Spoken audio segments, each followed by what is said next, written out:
Welcome and good evening. Welcome to Failure Friday number 2. We've obviously done this once before, and it was so good we decided to do it again with Antler. So I'm Phil from Techspace. I'm going to hand over to Darren in a minute from Antler to run the show. But this event is all about celebrating failure. So as it says on the tin, Failure Friday. Also, thank you to our Espresso Martini friends over here for caffeinating you and giving you the drinks. Pizza will be on its way later, and I'm hoping that everyone's got enough beverages, but that's enough from me. Darren.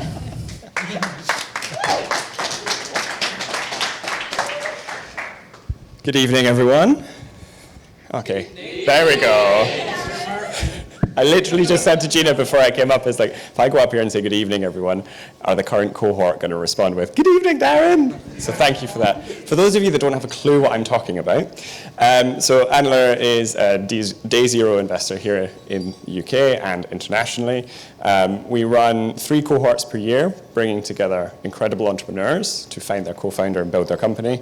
So the vast majority of people around you, if this is a description you've never heard before, are from that experience, whether they're currently part of the portfolio, once we've invested in them, whether they've been through a cohort in the past, or whether they're in a current cohort. This event itself, as a format, comes from, well, it would be a lie if I was to say it was my idea or our idea. The origins of it comes from Digital Brighton. They created this concept called Church of Fail. They really leaned into the church element and actually ran it in a church and made it a cult. And so every time Digital Brighton happened, they had this week-long series of speakers talking about the things that they'd fucked up. There's this tendency in our communities, whether it's as builders, whether it's as entrepreneurs, whether it's people that are curious about supporting startups, to always talk upwards. To always talk about the successes, to talk about how great things are going, to talk about the recent round that you've raised, but not talk about the 6 months of blood and grit that it took you to close that round. So hopefully this event is an opportunity to kind of normalize that conversation of stress and intensity and the things that you fucked up that got you where you are now. Also, it's just an opportunity to catch up, which is why it's on a Friday. There's a severe shortage, I think, of spaces like this since the pandemic where there's just an open bar. Thank you, Mr. Black. And of course, an opportunity to just speak with like-minded people without an agenda, without it being a workshop, without it being a session to talk about and solve this thing, just to reflect and share. So it's a privilege to work with Techspace and put this on every 3 or 4 months. I'm going to stop here and introduce our first speaker. Our first speaker will talk us through a journey that they're living, not just one that they've lived. Gina is the founder of Blaize. Blaize is one of the Antler portfolio companies born in our second cohort. So our second cohort kicked off in March 2020, which is a date seared into many of our minds because that was the beginning of lockdown at the start of the pandemic. So not only was Gina taking the choice to find our co-founder and start a company, she was doing that in March 2020. The company that Gina's building isn't the easiest of businesses. It's direct to consumer. It requires a physical product. That means it's slower to get into people's hands, or rather, should I say, onto people's hands. Gina will explain why I think that pun is worthy in a moment. But where Gina's at now, hopefully there's this kind of opportunity to look back, learn about those challenges, share that with yourselves. What we'll do then after those kind of 7 minutes or so presentation is take some time for questions. I know none of you are exhausted because of the espresso martinis, so there is going to be plenty of questions for Gina. After Gina, I'll welcome George, the founder of Sole Supplier, on stage as well. But first up, I just want to ask everyone to give a hand to Gina, who's going to take us away.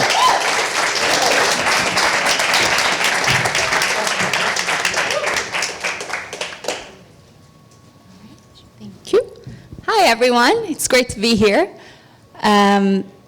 So I'm Gina. I'm the founder and CEO of Blaize. And in another life, I was an investment banker. So when I used to work in investment banking, I thought my life was hard and my job was hard, and then I decided to build a startup. So what do we do at Blaize? To keep it short, because I see a lot of men in the room, we make manicures. But it's not any manicure. It's basically a product called made-to-measure gels. So the way it works is that we size your nails using our patent-pending technology based on pictures that you submit of your hands on a standard-sized card.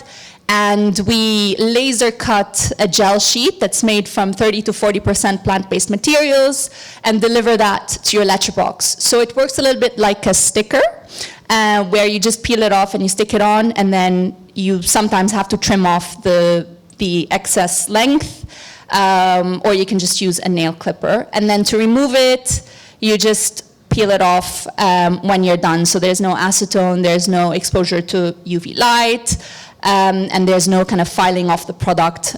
For the women who are familiar with UV gels and acrylics, it gets quite brutal sometimes. So it sounds pretty neat, right? But, oh, the slides are a little bit weird.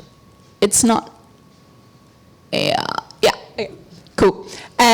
So sounds simple, but the journey was quite stressful to actually get the product to market. So just to kind of paint a picture, we basically formulate all the R&D and all the production ourselves. So we built a factory in London where we do everything. The reason we did that is because the product is quite unusual in terms of how we manufacture it. And as Darren mentioned, when we started building, it was in 2020, labs were closed, manufacturers were like completely out of touch. You couldn't visit suppliers, you couldn't really build relationships with people. And so we had to start thinking about how we could actually bring the product to market. And what you see here is just some of the many iterations that we've gone through. So these are all my nails, I think.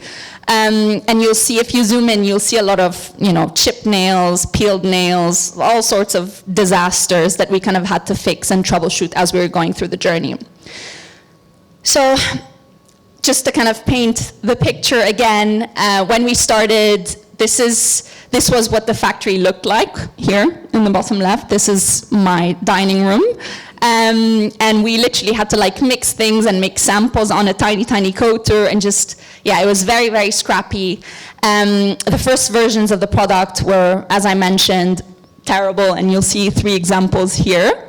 And then where we are today is, as I mentioned, we've got our own space in Camberwell, which is what you see in the bottom right corner, and the product works. We're constantly improving, but we are seeing some really good signs in terms of repeats and feedback from customers. So we covered, I guess, the gel side of things. When it comes to the technology, that was another kind of piece that was really difficult to deal with, especially because I don't have a technical background when it comes to computer vision. So I would pitch the idea of, I want this thing to size people's nails, right? But when you're dealing with a technical co-founder, you actually have to have the proper wireframes or the tech stack that you want to use. Otherwise, you're going to end up finding the wrong person. So this was partly our shortcomings, as well as just series of bad luck and incidents that just led us to having to rebuild the technology 3 times before we were able to get it to market. Because when you're dealing with nails, nails are very personal. You have to get it right, otherwise people are going to be really upset. So it's not like you're launching an app and you can just have a free version that doesn't work. It has to work, otherwise people are going to be super upset. So yeah, we had to rebuild the tech 3 times. We filed a patent application in October of 2021. And we literally had to build 15,000 images, a database of 15,000 images, again, ourselves, because the way we take the images is quite particular. So the nails have to be on a standard-sized card, the corners have to appear, so there was nothing that was readily available that we could reuse from some of the data sets that you can find online. So yeah, that was really fun. I spent a lot of time on like Fiverr and these platforms, you know, paying like £1 for a picture and like checking all of them and making sure that that we had what we needed. I basically found like 2 guys.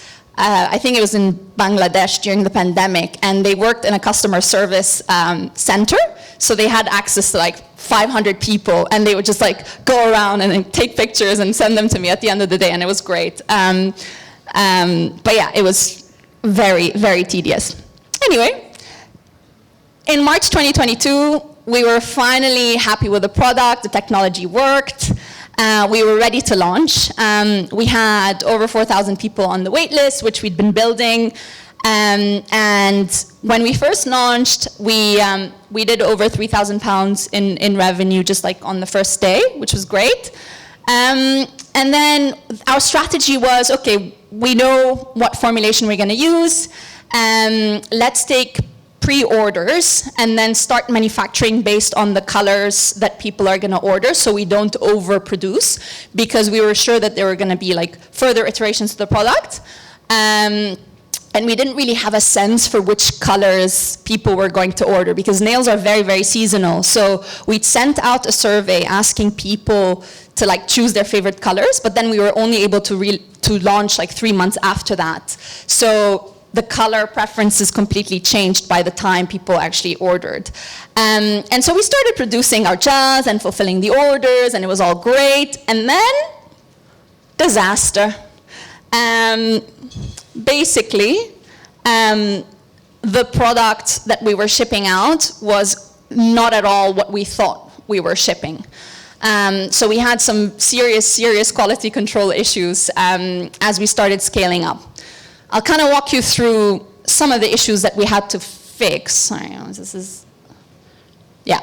So this is essentially like the building blocks that are required to make the product after the blending and the formulation, right? So we start off by coating the gels on release film.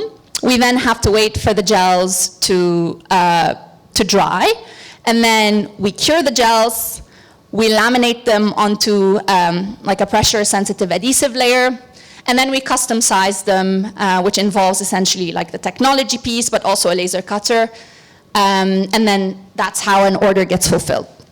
You know, if you think about it from the outside, you'd think that the most difficult piece was probably the technology or the laser cutting or something. The hardest piece for us was actually at the lower end of the staircase you just saw. So when we started coating, we have like a semi-automatic coater, basically. We would put in an amount of resin on the coater with a specific setting and speed, and we started getting very, very different results as we started like expanding the sheet size. So what you see here on the left is 2 sheets that are coated using the same settings, using the same formulation, but as you can see visually, the results are very, very different, right?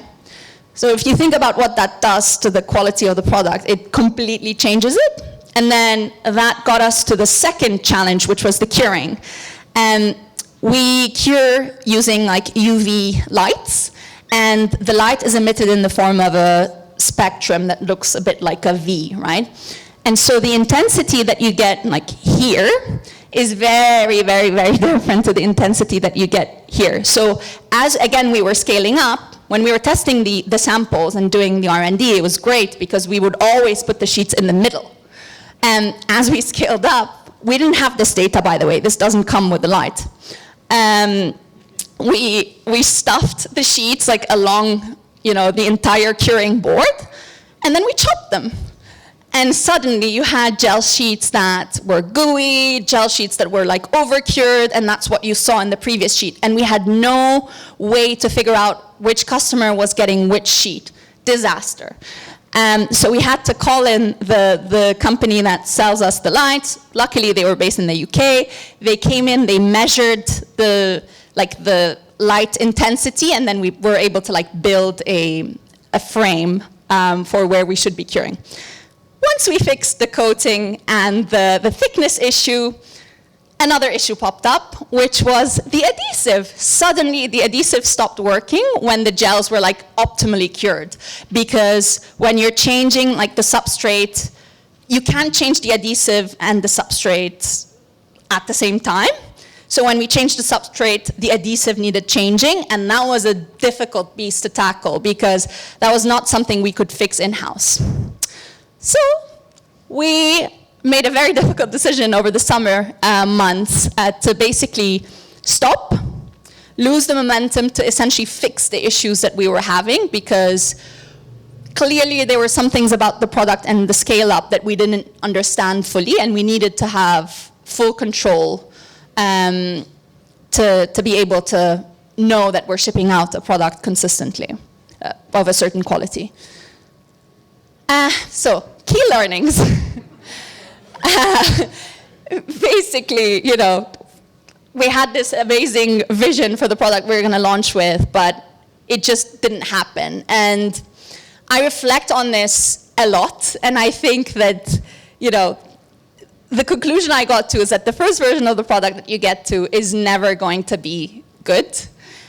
So just get it out there as quickly as you can, which I know sounds easier said than done, especially when you're doing a physical product. But if I could go back, I would probably do a very, very like private beta of early versions of the product, because some of these things we could have detected if we were shipping out, say, 50 products instead of 5 a week.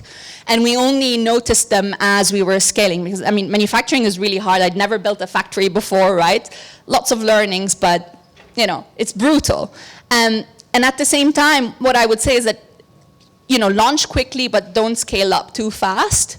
Again, especially if quality is at stake, because people are going to get pissed off. Key learning number 2, be honest. I'll break that down into 2 pieces. First of all, with your customers, it's really important to kind of raise your hand and just tell people, hey, you know, something's gone wrong here. We have a bit of a quality issue.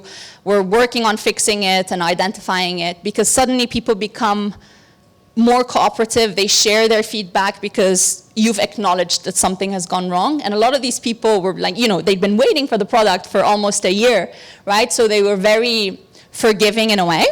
And the second thing I'll say, which is slightly controversial, is you also have to be brutally honest with yourself and the team. So I had a co-founder, and my co-founder was amazing, and the company wouldn't have been where it is today without him, right? But as we were moving from R&D to scale up, the skill set required is totally different. So it's, you know, you can find someone who's incredibly smart, who's very good at like synthesizing something abstract and turning it into an MVP, but the person that takes you from like point 1 to point 10 is a completely different skill set, especially when you're doing manufacturing. If you think about R&D, you know, it's super fun, you know, you don't know what the outcome's gonna be, you do a lot of reading, a lot of research, but when you think about operations and consistency, it's all about repetition, repetition, repetition, and it's a completely different skill set. So we really had to have like a bit of a hard conversation about this, and, you know, agreed that we needed to find someone else to take on the production role. And that was one of the best decisions that I feel we ever did for the company together. And then finally, you know, if you have issues, and this sounds obvious as customers, just make sure you have great customer service, because again, that will save you, that will buy you a second chance, and sometimes all you need is a second chance. Thank you.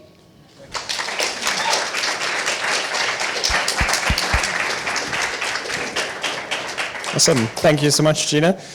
So, as promised, we want to jump to some questions. You've had espresso martinis, so you have lots of questions. Just going to ask if you can raise your hands. I'll come around with the microphone. Please introduce yourself as well as the question, and then, Gina, I'll be over to you to answer. So can I see some hands, please, so I know where I'm headed? Oh, perfect. Hey, Naman here. Thank you so much. I think that was amazing. So one question is, how do you basically balance like building a basic MVP and taking it to customers? And like, how do customers react if something fails or something breaks down?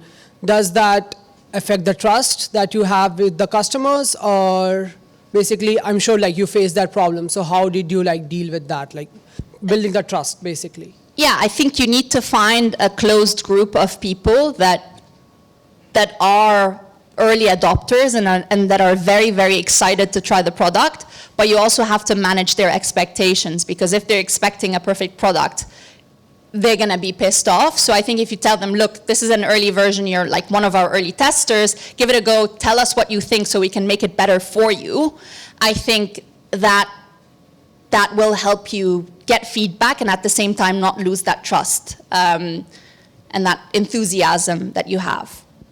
Yeah, thanks. Thank you.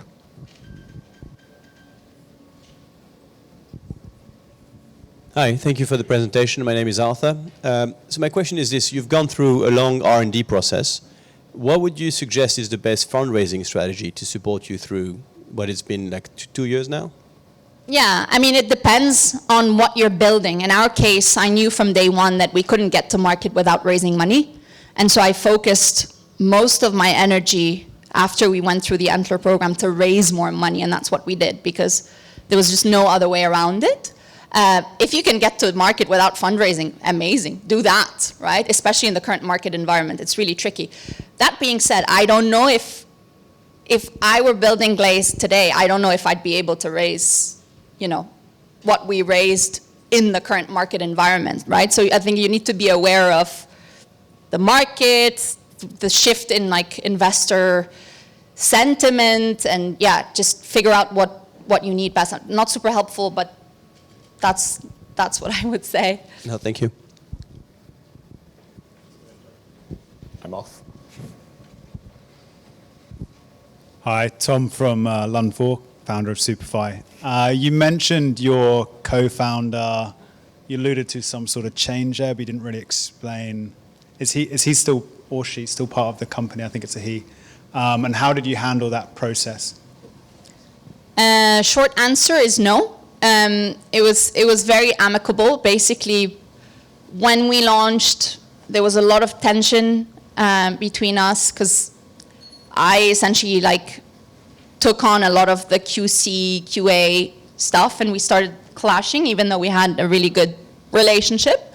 And so we were both quite unhappy with each other. So we just, went to the pub, ordered a bottle of wine, and just talked about it very honestly, because what we were doing was like a little bit toxic, where it's like bickering and fighting, and you're like, so you're better off just like talking about it. And when we talked about it, we realized that we were both on the same page. He realized that he was not adding the value that he should have been adding, and he realized that I was unhappy about it, and we just acknowledged the same things at the same time, and we had a very adult conversation about it. Yeah. And then we told, once we gave it a bit of time, actually, just to make sure it was the right decision and to make sure that it wasn't an emotional decision. And then when we realized that, yes, it was the right decision, things were gonna still be stable, and this was the right decision for the company, we had found a replacement as well together. So it wasn't like he disappeared, overnight. Then we started kind of telling the team a little bit more, and then we told our investors as well. Yeah. Thank you. Hi, Gina. My name's Maliha. I'm on the current Antler cohort, and the team talk about your company extensively, so I was very excited to hear your pitch. A question I have for you is, I imagine when you started in 2020, it was a very different market because, salons were closed and people, they didn't have anywhere to get their nails done. So it'd be interesting to know how you've adopted with such a changing market where salons now are open and maybe customers don't have that same demand of needing nails done at home. So it'd be interesting to see how you navigated that. Yeah, I mean, we never benefited from that. And the idea wasn't just a COVID opportunity, is what I would say. we did a lot of research and surveys, and we found that most people didn't necessarily enjoy the salon experience. Some people do, and we're not catering to that segment yet. So if you look at the nail care industry, DIY is actually huge as well. A lot of people don't outsource their manicures, and that's kind of the segment we're going after initially before we're able to like replicate the full salon experience, right? So unfortunately, I really wanted to launch during the pandemic, but so there was no like whoop, because we just missed that. Cool, thank you. Yeah. Hey Gina, thanks. Jed from Antler. Question, the ups and downs. So I mean, that must have been soul destroying for the team when like things broke and the UV was off and customer orders were delayed. It'd be great if you could go a level deeper, kind of like how did you manage that? How did you keep morale high? Like how did you kind of keep people's emotions in check so they stayed motivated on the bigger picture? Yeah, I mean, it was really, really, really hard, is what I would say. There's no way around it. Like, I think we were all initially like freaking out a little bit because we're like, oh my God, like we've worked so hard to actually get to market, and now that we've gotten to market, we've kind of like effed it. But I think the team realized that our number one priority was to fix the issues and not like brush them under the surface and be like, no, it's the customer's fault. And I think that gives the team a lot of assurance because they realize that like your head is in the right place and you're not being dishonest about your issues or delusional about where you are, and we just like all work together. There were days where like some of the marketing people were coming to the factory as well, and Mr. Tom here, my husband, was also helping us cure sometimes, and yeah, it just became very collaborative in a way because we were all working together. It was still very stressful, but I think the team kind of believed in like where we were going. So I didn't need to do like a lot of work there. We just had really, really honest conversations about everything and like what needed fixing immediately, and we focused on that. And we like turned off all the marketing activities because we're like, okay, we need to get the product right and then we'll relaunch. And there was like full alignment. There was a bit of frustration because again, we had a lot of things planned and then suddenly we couldn't do these things anymore and we had to like redeploy the money back into product. But yeah, we got there. Thank you so much, Gina. I think another massive round of applause. I can take it. Thank you. Yeah. Thank you.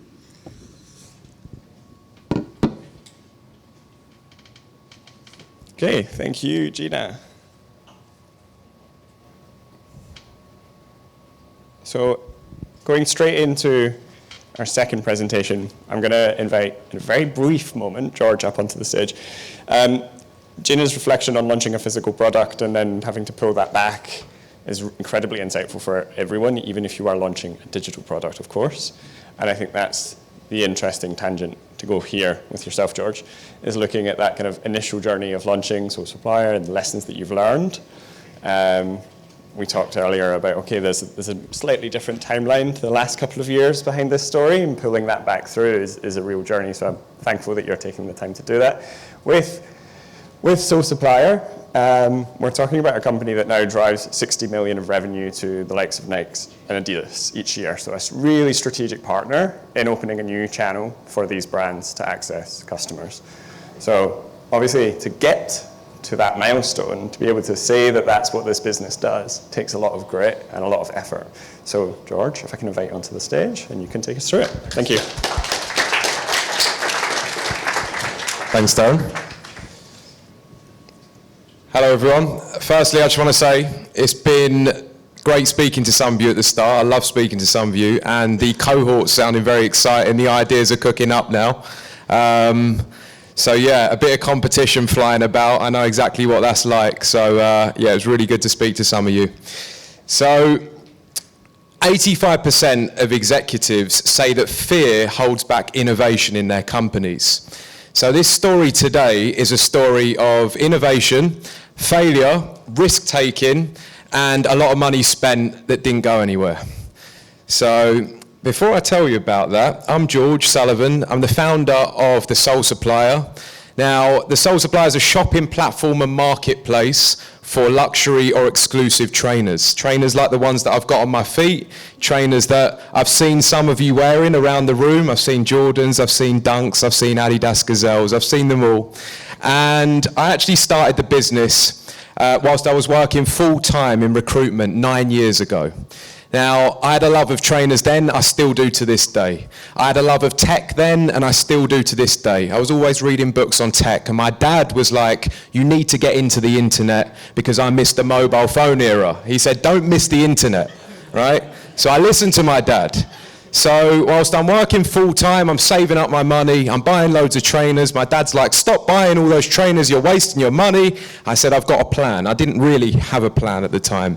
But the Sole Supplier was born because I knew where to get these shoes and what was hot. So it was a match made in heaven. I started the site whilst I was working full time, and the rest is history. So fast forward to 9 years later, it's nearly a decade in business, which is wild to me. Very grateful for that. We now work with 40 different partners like Nike, Adidas, Foot Locker, as Darren mentioned. We got a team of 50, over 3 million followers on social, and we drive them a lot of annual revenue. And we don't just work with partners, but we launched a marketplace, which I'll tell you a bit more about in a second, because this was the big failure in 2016. But let's go back to 2016.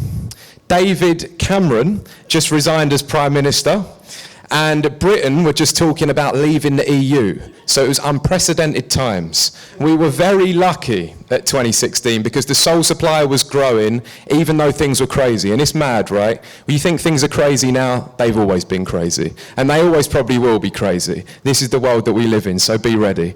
The Sole Supplier was growing. We outgrew 4 offices in our first 3 years. So we had our own set of scaling problems. We were sending lots of customers to all of these retailers. They were happy, our customers were happy.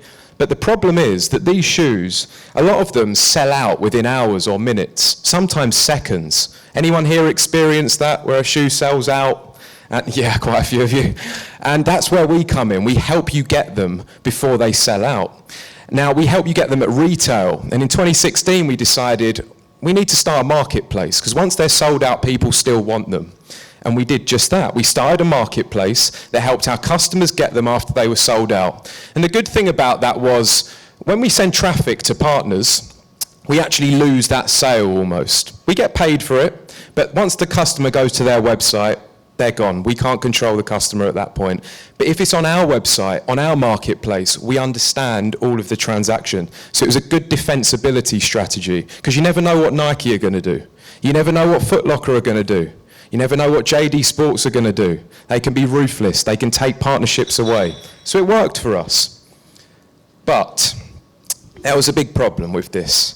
We already had our growing problems, and the marketplace was logistically very different to what we were doing currently. It required different skills, different people, different types of marketing, and at the time I didn't understand how to run those in tandem. So we were faced with a very tough decision.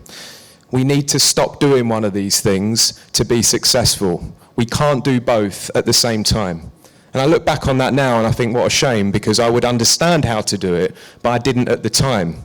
So we shut the marketplace down.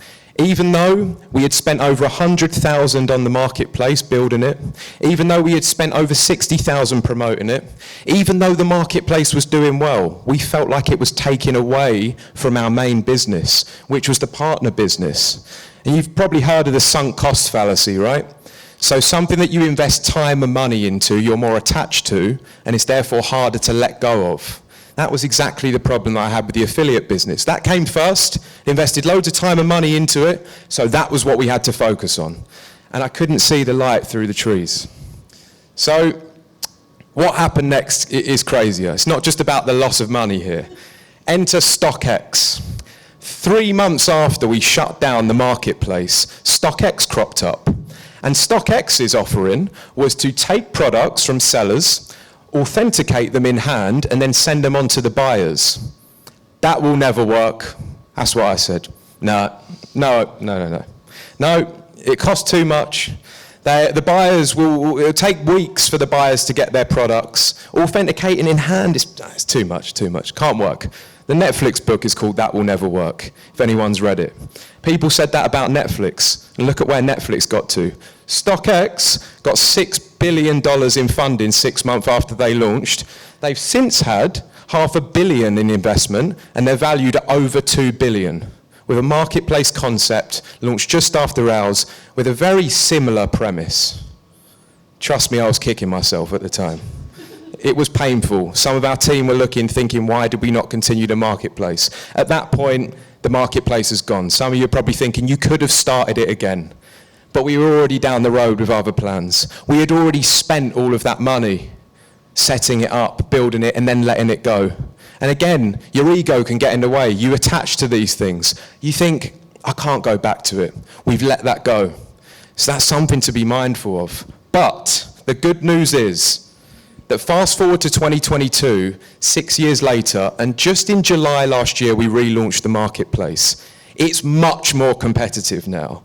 We are entering a marketplace with many players, but we've got more authority as a business. We've got more understanding of what to do, and we're better placed to do it. But it doesn't mean that I don't have regrets. It doesn't mean that I'm not kicking myself.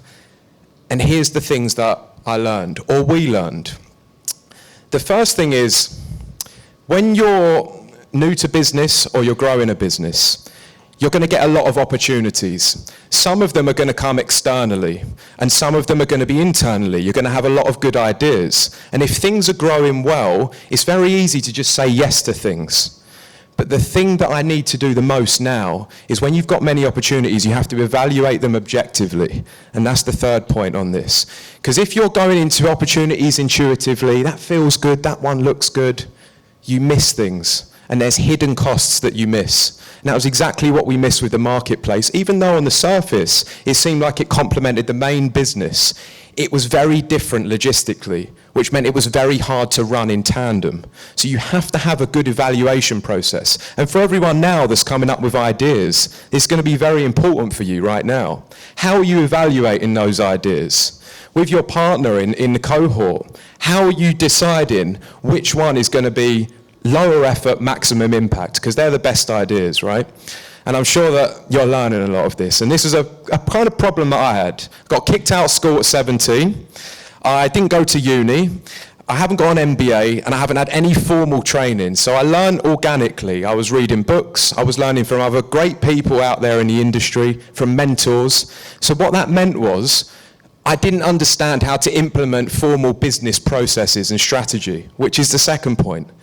We didn't have systems for scaling at the time. It was organized chaos. Everything was going well, but when things are going well, you don't need systems, right? You're just riding that wave of things going well. You just think, it's always going to be like this. It's always going to be going well. And trust me, when shit hits the fan, you wish that you had systems. So that is a huge learning. Build systems when it's going well, not when it's falling apart. Because at the time, we couldn't run two opportunities that were that good in tandem. It was just impossible. And it comes back to this now. The reason over the last 6 months we've been continually successful in uncertainty is because we've been laser focused on what works. And it comes back to that thing again of entrepreneurs, that mindset, you want to do everything. That's good, that's good, that's good. We can try that, we can try that. But the truth is, saying no and having a laser focus on things is how you win. And there's this myth, isn't there, of you must spread your eggs into many baskets. Don't be too risky. Have multiple options on the go. Now, actually, the way that people win truly is going all in on something. It's like roulette, right? If you played roulette, when you go all in, you win more. Not that I gamble too much, but that's how it is. If you spread your chips, the winnings aren't that good. And finally, the team. The team's very important to me. I worked at places where I had horrible bosses, toxic cultures, people that were gossiping all the time, and basically people leaving left, right, and center. And I made it my mission when I built the Sole Supplier to build a place that people loved to come into. They were respected, they could be successful together. And we like coming into work, we enjoy it, right? I didn't have that back then in 2016. It's all about the people that you're working with. Like Gina said, you've got to have a good partner in crime when you're building your business. If that's not working, You've got to know when to say no and when to let that person go. At the time, I didn't know how to hire properly, didn't know how to interview properly. It was all intuition. It was all a bit of like, it feels right, that person seems good on the surface, and sometimes it's right. But again, it comes back to the systems. I didn't know how to coach and train people that well. I had an idea, but I definitely didn't know how to let someone go when it was tough times. That was very difficult. Letting that first person go took much longer than it ever should have, and it was super tough. You learn all these things in hindsight, but if we had had the right team, like we do now, some of them sitting in the front row, team that I love to work with every day, we would have handled these problems, and we would have been able to run the marketplace in tandem. But this is what I say. I think Darren mentioned it, it's about doing reps, right? Like, in business, you need to, I've spent a lot of money over the years, and this is just one of the things that didn't work, losing over 100,000 on it. If you don't have training or you do, it's important to spend money to learn, is what I've always gone with. You shouldn't just be stacking cash for a rainy day in the bank. You should have a security fund, but I've always been big on, we're building money, reinvesting it all back into the business, the people and the tech and the new ideas. Some are going to work, some aren't going to work. Many VCs will say this as well. Sometimes, some VCs, they invest in 10 companies, right? And they hope that 2 or 3 work. This isn't the case in Antler's case. But that is a strategy that you hear. In business, you want to try and be a bit more successful than that. Don't get me wrong. I still wake up sometimes and think, what if we had just continued with the marketplace? Could we be valued at 2 billion now? We're not quite there yet. We're pretty far off right now. But we're working towards it, and that's the most important thing. And never, ever let failure get in the way, because a lot of people, it holds them back. They don't start an idea because they're scared. Especially in your organization, you've got to empower people to level up and try it and fail. That's when you know that your organization's in a good place, when people are actively failing and they don't mind. They're not getting shit on by leadership. Because round the corner of failure are learnings and strength. Thank you. Who has the first question? Awesome, thank you, George. We'll jump to questions. As we were before, throw up your hand. When the mic comes your way, introduce yourself, and we'll go through a handful of questions. So if we start at the back. Okay, it seems like I'm going first. So my question would be, you started this business 9 years ago, you said? Yep. Yeah. At the time, there was so much competition. How did you stand out from that competition and know where the pain points were for your customers? You've read that book, Outliers, maybe, by Malcolm Gladwell. It says, sometimes your success is other things that cause your success. It could be timing, or it could be another factor that's out of your control. So actually at the time, just before all the competitors got in, we started the business. Just before the market took off, we started the business. But what that meant was I had to work at it for 1.5 years, and I nearly threw it away because I was still working full time because we didn't make any money in the first 9 months to a year. I was at that point of breaking point. And I tell you now, it sounds cliche, but success was just round the corner in that scenario. We got a #1 ranking in Google, and there were other people trying to get that ranking, and we got it for one of the most popular shoes. And similar to Gina we made like 4,000 in one day, and that was the making of it. So there were competitors, there was hard work, and then just after that, 6 months later, the market took off. So if I had quit just before the market took off, we wouldn't be here today.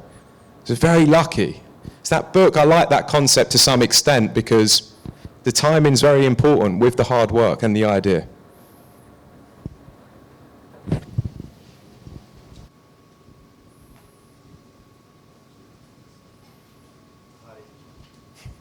Turn it on? Oh, there we go. Hi, I'm Jack. Thank you very much for that presentation. I really enjoyed it. You mentioned that in hindsight you would have set up the systems to scale earlier. Can you elaborate a bit more on what those systems were? Yeah, I should have elaborated in that really. So For instance, we've got a space now called Confluence, which is where we put all of our strategy docs for our different departments. If someone new comes in, they can get a look at those strategy docs and they can be taught easier. You might have a roadmap of developments and changes that are coming, so people understand where things are going in the business. You might have a look at functionality of each department to make sure the right people are in the right places doing the right things. When you first start out, or when I did, it was just like, you're going to do a bit of this, a bit of that, a bit of this. And it's just having that strategy and process and taking a step back from your day-to-day rather than just always being in it, to actually go, what do we need to change to make the systems more effective? I built no systems at the time. It was just work, work, work, grow, grow, grow. And then when the problems came, that's when you start to notice the cracks. So I think to put it into practice, just take a step back, reflect, write some thoughts out, ask yourself those questions. What are the problems with my business right now? And generally you'll get answers if you're involved like every day, right, as the founder. You'll start figuring them out. Thanks. So, sorry, I have a question. So, you talked about this part where you moved ahead from the marketplace, and then you saw that someone else had you could say, a good success in that, and you were already on something else. So, I want to know about this decision. That how did you take that decision? That something that you've already done, marketplace, which you already know. So, going back to that versus going somewhere else. So, what were you thinking? How did you process that? So was the question around how we shut down the marketplace and why? No, how did you decide where to go from there? Like you can go back to marketplace and you can go further to where you were thinking. So how did you take that decision? Yeah, so it comes back to that evaluating the opportunities well. If we had truly mapped out the opportunities, the affiliate business was growing. Our sales with partners were growing. I think in the first 3 years, we grew like 500, 600, 700%, like some crazy numbers. So I've been ambitious. I was explaining this to someone before, but I've had to scale that ambition. And what I mean by that is, when I see the business in the first 2 years growing by 200, 300, 400%, I think, wow, like this is it. So it just made sense to continue with what we started originally, right? Why would you not continue with something that's grown 200, 300, 400% in the first 2 years? It just made sense. Because at the time I was newer to business and I didn't understand the wider market opportunity. The marketplace space was potentially growing much faster than the affiliate space, even though the affiliate space was growing fast. This is very tricky, and I couldn't see that at the time. So it's that evaluation of opportunity that comes in always, man. I think I can jump in. Thanks for the presentation. Yep, great, really interesting. You're a great speaker. Question, my name's Colin. With any of these kind of presentations, I always find it funny because the very fact that you're up on stage right now at the end of 9 years with the company still going means that like actually all the decisions you made and everything you did was right? Because there's way more, oh, if I had done that differently, then actually it really genuinely would have failed, right? It's really hard to evaluate the counterfactual. So I guess assuming that there's way more ways it could have gone even worse than like the minor ways that maybe it went better, you know, even saying like, I wish I had more systems in place, right? But you're busy. You have lots of things going on. Like you did the things that you had to do to get to today. Do you really think it kind of all comes down to like one of the last things you said there? Like if you're really evaluating what's the throughput through all of it is just you make the decision and you go for it and you don't worry about the failure, because like all the other things that you're talking about are nice lessons, but they're ones that you didn't have to learn in order to get here. You know what I mean? Yeah, like failure's only failure if you give up completely, right? Yeah, that's it. So I never gave up.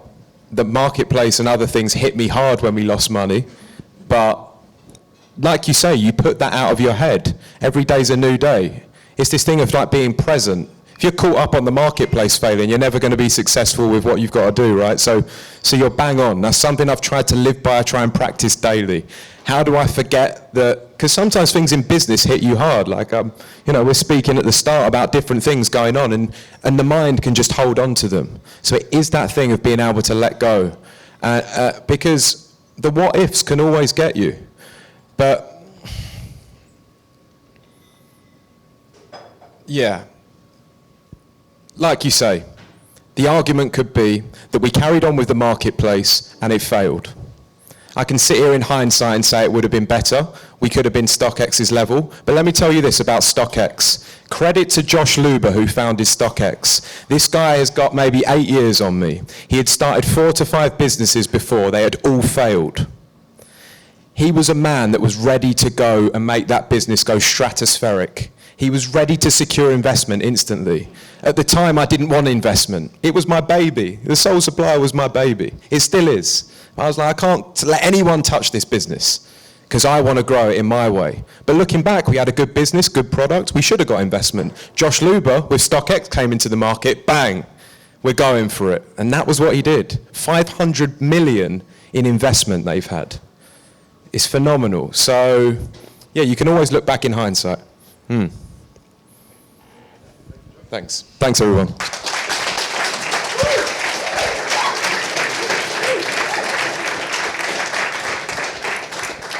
So,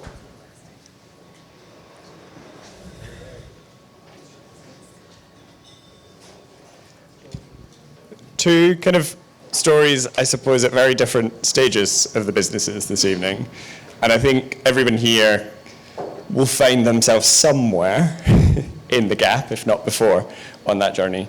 So I think the conversation about like where is the failure, what is the failure, if we'd done this differently, would we be in a better place, is something that you're always going to be asking yourself with whatever business it is that you're building, whatever project it is that you're leading, whatever it is that you're trying to deliver on. The important thing though is that honesty of when you fuck it up, right? And not holding yourself in anger for it, not saying that it's contemptuous and it's someone else's fault. It's just kind of learning from it and figuring out what you can do differently. And I hope, after hearing both from Gina and George, the conversations that are going to continue over pizza will allow us to be a little bit more honest. So thank you, and we'll hopefully see you back here in a couple of months' time.